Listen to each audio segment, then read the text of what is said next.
Die heel eerste teks in die Bybel wat ek met my kop uit geken het, was Psalm 23. Ek het baie dae, as ek alleen was of bietjie af was, of bedreig was, die teks het my kop uit opgesê. Psalm van Dawid, Psalm 23. Die Here is my herder, niks sal my ontbreek nie. Hy laat my neerlê in groen weivelde, na waters waar rus is, lei hy my heen. Hy verkoop my siel, hy lei my in die spore van geregtigheid om sy naam ontwil. Al gaan ek ook deur 'n dal van doodskade wees, ek sal geen onheil vrees nie, want U is met my.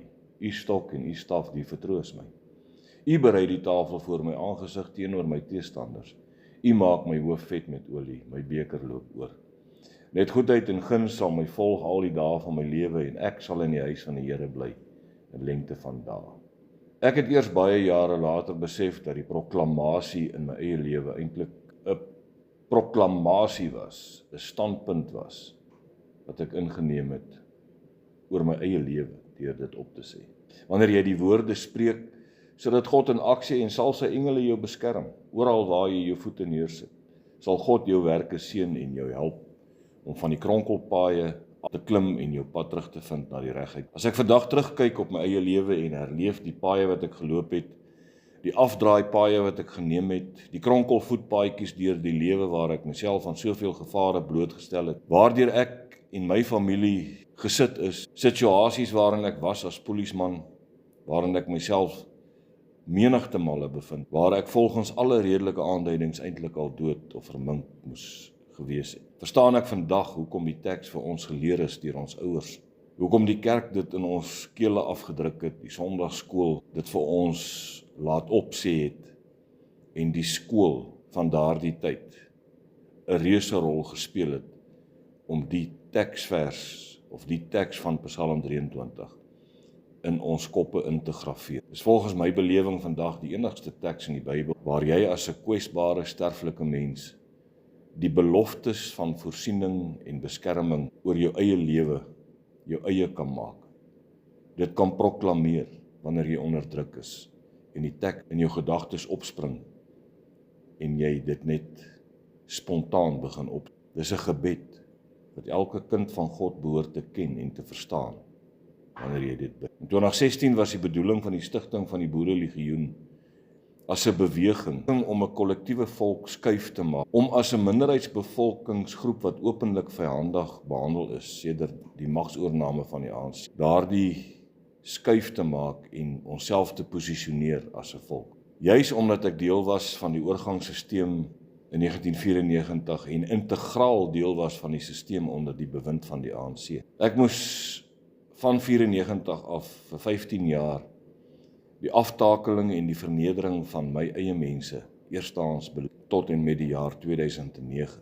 Ek moes deel wees van die korrupte stelsel om te verstaan dat Psalm 23 die enigste gebed sou word, waarbinne ons boere en ons boere se belange veilig sou kon wees. Daarom het ek die Boerelegioen gestig met die logo waar die boer op sy knieë is, want dit moes dien as 'n buffer tussen goed en kwaad. Omring deur die laurierkrans wat God se beskerming simboliseer, het ek toe al besef dat dit ons enigste veilige plek sou wees, waar 'n volk eendrag om die boer op sy knieë kan versamel. Ons het in daardie funksie ons rol gespeel en speel presies daardie rol tot vandag. Ek besef egter die erns van benadering en daarom reik ek uit na groeperinge en individue wat 'n vryheidstrewe het, 'n strewe wat neig om weg te beweeg van die geldmagte van die wêreld, wat in 2024 die toutjies aan mekaar trek om vir ons gewone mense die lewe moeilik te maak.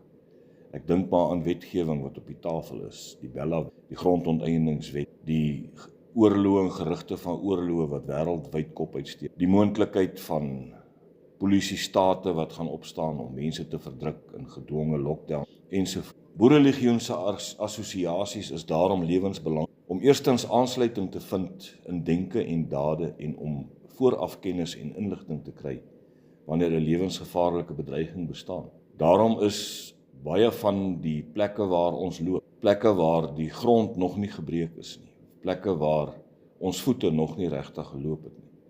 En is dit nodig om op plekke te loop, met mense te assosieer, met groeperinge te vereenselwig, met hulle te praat en te kommunikeer om juis hierdie doel te bereik. Ek het gesien hoe ontwikkel die inligtingsblad van die Boerelegioen in een van die vlagskepe van die boerevolk, omdat ons gehoorsaam is aan die roeping. Ons inligting is akkuraat betyds, sodat mense kan groepeer, sodat mense kan voorbereidings tref, sodat mense kan weet wat is moontlik op pad. Vader, ek kom bid vir elke volksgenoot dat Psalm 23 in sy volheid sal waar word in elkeen van ons volksgenote se lewe. Ek bid dat U my sal lei, sal onderrig en wysheid sal gee om die taak wat U aan my toevertrou het met waardigheid, trots en begrip uit te voer. Bring die volk se Gideons bymekaar, Here, sodat ons 'n verenigde front kan vorm teen die bose sisteme. Dankie vir die vaste beloftes van beskerming en voorsiening. Ons eer U vir U woord in Jesus se naam. Amen.